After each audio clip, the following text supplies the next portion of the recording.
Welcome to my channel. Hi.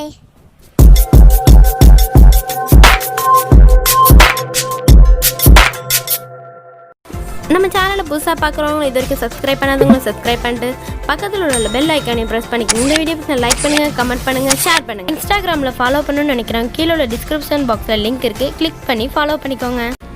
இன்றைக்கி நம்ம ரொம்ப டேஸ்டியான ஒரு ஸ்வீட் ரெசிபி பார்க்க போகிறோம். வட்டலப்ப ரெசிபி, அதுவும் 2 ஃப்ளேவரில் பார்க்கலாம், ரொம்ப ஈஸியாக.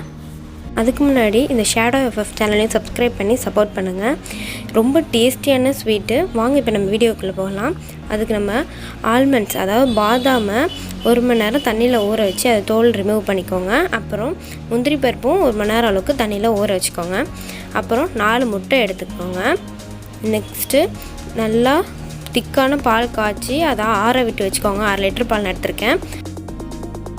இட்லி அவிக்கிற பாத்திரத்தில் தண்ணி ஊற்றி ப்ரீ ஹீட் பண்ணிக்கோங்க கொஞ்சம் நேரத்துக்கு, மீடியம் ஃப்ளேம்லேயே. நம்ம ஃபஸ்ட்டு இப்போ என்னென்னா நட்ஸ் எல்லாம் பேஸ்ட் பண்ண போகிறோம். அதுக்கு என்னென்னு பார்க்கலாம். அதுக்கு நம்ம ஊற வச்சுருந்த பாதாமையும் முந்திரி பருப்பையும் மிக்சர் ஜாரில் சேர்த்துக்கோங்க. ஒரு கொஞ்சமாக பால் சேர்த்து அதை நல்லா பேஸ்ட்டாக எடுத்துக்கோங்க. இதில் தண்ணி சேர்த்துறாதீங்க. நம்மளுக்கு அதோட பேஸ்ட் இந்த மாதிரி கன்சிஸ்டன்சியில் இருக்கணும் நல்லா. செகண்ட், நம்ம எக் மிக்ஸ் பார்க்க போகிறோம். நம்ம 4 முட்டை எடுத்து வச்சுருந்தோம்ல, 4 முட்டையும் மிக்சர் ஜாரில் சேர்த்துக்கோங்க.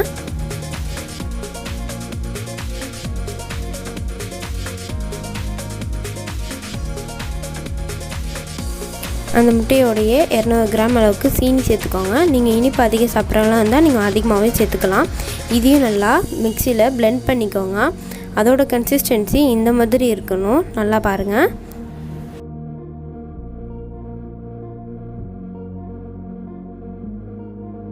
மிக்ஸையும் நம்ம நட் பேஸ்ட்டையும் நல்லா சேர்த்து விட்டு மிக்ஸ் பண்ணிக்கோங்க.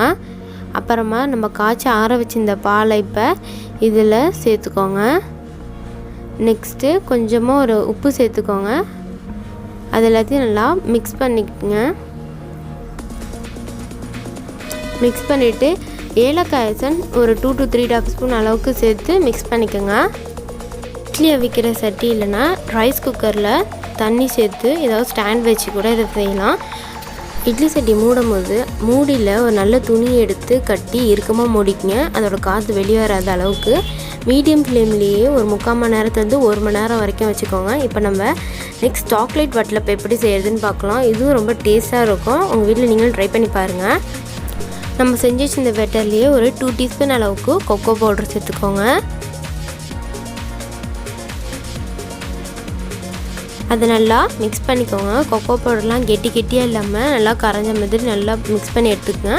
நெக்ஸ்ட்டு வெனிலா எக்ஸ்ட்ராக்ட் ஒரு 1/4 டீஸ்பூன் அளவுக்கு சேர்த்துக்கோங்க. மிக்ஸ் பண்ணிக்கோங்க.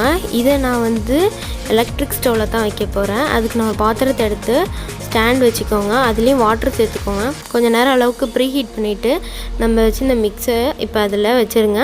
அதுக்கு ஒரு மூடி போட்டு இதையும் நல்லா டைட்டாக மூடி வச்சுக்கோங்க. நீங்கள் 1/2 மணி நேரத்துலேருந்து 3/4 மணி நேரம் வரைக்கும் வச்சுக்கோங்க.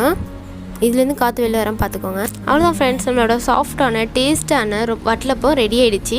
இந்த ரெசிபி உங்களுக்கு பிடிச்சிருந்தா நீங்களும் வீட்டில் ட்ரை பண்ணி பார்த்துட்டு மறக்காமல் உங்கள் ஃபீட்பேக்ஸை கமெண்ட்டில் சொல்லுங்கள். நம்ம நெக்ஸ்ட் சாக்லேட் வட்டலப்பம் பார்க்கலாம். சாக்லேட் வட்டலப்பமும் ரொம்ப சூப்பராக இருந்துச்சு. உங்களுக்கு இந்த ரெசிபி நான் கண்டிப்பாக பிடிக்கும்னு நம்புகிறேன். இந்த ரெசிபி நீங்கள் ட்ரை பண்ணி பார்த்துட்டு உங்களோட ஃபீட்பேக்ஸை மறக்காமல் கமெண்ட்டில் சொல்லுங்கள். ஏதாவது டவுட்னாலும் நீங்கள் கமெண்ட்டில் கேட்கலாம், நான் சொல்கிறேன். இந்த வீடியோ பிடிச்சிருந்தா லைக் பண்ணுங்கள், கமெண்ட் பண்ணுங்கள், ஷேர் பண்ணுங்கள். மறக்காமல் நம்ம சேனலுக்கு சப்ஸ்கிரைப் பண்ணுங்கள். பாய். தேங்க்யூ.